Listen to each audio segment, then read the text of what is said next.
அனைவருக்குமே வணக்கம். சற்று முன் கிடைத்திருக்கக்கூடிய ஒரு மிக மிக முக்கியமான செய்தி ஒன்று வெளியாகியுள்ளது.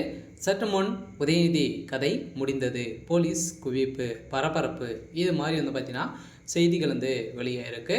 ஸோ ஏற்கனவே அனைவருக்குமே தெரியும், தமிழகத்தில் முதல் முறையாக டாஸ்மாக் கூடிய நிறுவனத்தில் நடந்த ரைட்டின் அடிப்படையில் ஸோ இதில் பார்த்தீங்கன்னா செந்தில் பாலாஜி அதேமாதிரி திமுக சேர்ந்த முக்கிய புள்ளிகள்லாம் பார்த்தீங்கன்னா வசமாக சிக்கியிருந்தாங்க.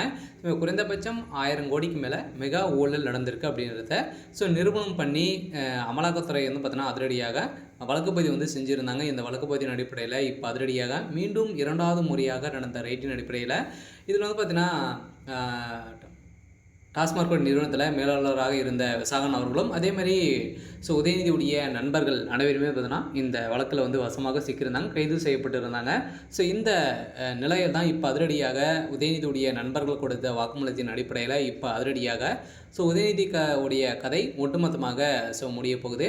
இதை பற்றி இந்த வீடியோவில் நம்ம முழுமையாக பார்க்கலாம். அதுக்கு முன்னாடி நம்ம சேனலுக்கு இப்போ தான் நீங்கள் முதல் முறையாக வந்திருக்கீங்க அப்படின்னா மறக்காமல் நம்மளுடைய சேனலை சப்ஸ்கிரைப் பண்ணி சப்போர்ட் பண்ணுங்கள். வாங்க வீடியோக்குள்ளே போகலாம். பார்த்தீங்கன்னா உதயநிதி ஸ்டாலின் அவர்கள் பார்த்தீங்கன்னா இப்போ துணை முதல்வராக இருக்கார். வருகின்ற சட்டமன்ற தேர்தலுக்காக பார்த்தீங்கன்னா திமுகவுடைய அரசு மீது நிறைய புகார்கள் எழுந்திருக்கக்கூடிய நிலையில் இந்த புகாரின் அடிப்படையில் இப்போ டாஸ்மாக் நிறுவனத்தில் நடந்த ரைட்டின் அடிப்படையில் இப்போ பார்த்தீங்கன்னா அதிரடியாக உதயநிதி மீது தான் இந்த வழக்குகள் மொத்தமே பாய்ந்திருக்கு.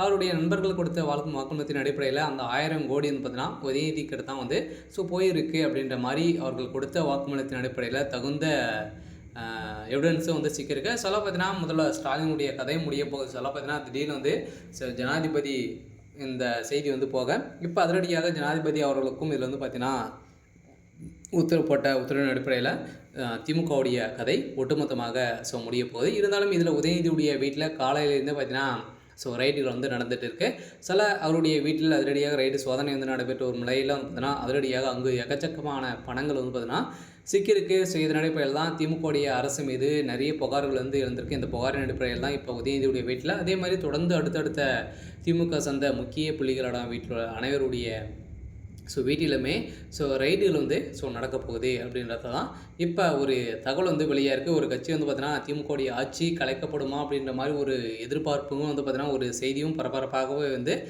பேசப்பட்டு வந்திருக்கு. பார்த்தீங்கன்னா திமுக செய்யக்கூடிய அனைத்து ஊழல் பட்டியலும் பார்த்தீங்கன்னா இப்போ வெளிப்படையாக அண்ணாமலை அவர்கள் வெளியிட்ட சம்பவத்தின் அடிப்படையில் தான் இப்போ அதிரடியாக திமுகவில் ஒரு களைக்கட்டி வந்திருக்கு. எங்கே போனாலும் வருகின்ற சட்டமன்ற தேர்தலுக்காக திமுக பார்த்தீங்கன்னா ஒரு மிகப்பெரிய வேஷம் போட்டியிருக்காங்க. இந்த வேஷத்தை பார்த்தீங்கன்னா கலைக்கக்கூடிய விதத்தில் தான் இப்போ எதிர்கட்சிகள் அனைத்துமே செயல்பட்டு வராங்க. இருந்தாலுமே என்ன நடக்க போகுது அப்படின்றத வெயிட் பண்ணி பார்க்கலாம். இது மாதிரி செய்திகளை தெரிஞ்சுக்கணும் அப்படின்னா மறக்காமல் நம்மளுடைய சேனலை சப்ஸ்கிரைப் பண்ணி சப்போர்ட் பண்ணுங்கள். தேங்க்யூ.